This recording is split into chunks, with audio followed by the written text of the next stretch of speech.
So for me, the biggest thing I'm looking for is something practical, practical approaches which are engaging. So it's not boring, but it's not also just game. It is purposeful. So I am always keen to see new ideas. I'm keen to speak to people who actually have tried it in a classroom. It's not just theory they talk about. And they tried it in a classroom, which are comprehensive schools. So we're not looking at perfect, grammar schools, independent schools where students are sitting beautifully and doing as they told. But you're in classes which are challenging. How do these things work? How do you get it to work? I remember when I first started teaching, and I was ordering Le Monde from the newsagent, and I would pick it up like once a week, Whereas now, and this has been the case for a long time, you get access to podcasts, to YouTube clips, to Facebook groups, to online, a whole variety of online places where you can connect with native speakers and interact with them.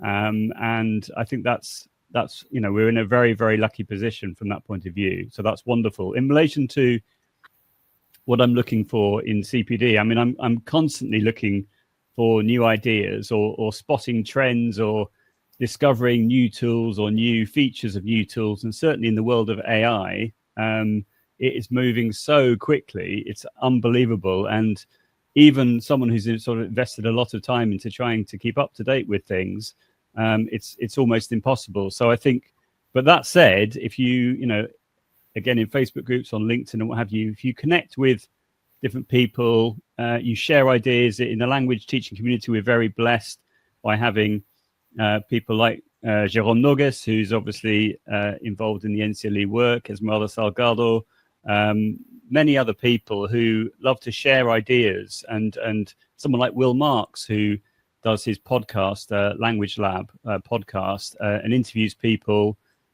really good quality audio and all this.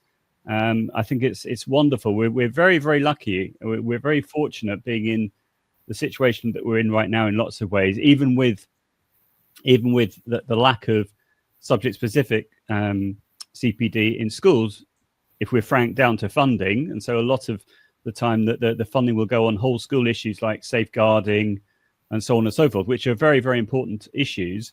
But if people are looking for developing their own professional development, and this has been the case for quite a few years now, it's really been, the onus has been on them to be proactive, to go out and get the CPD that they want, tailored to their own needs by engaging in conversation, following people that you're interested in that reflect your values and things like that.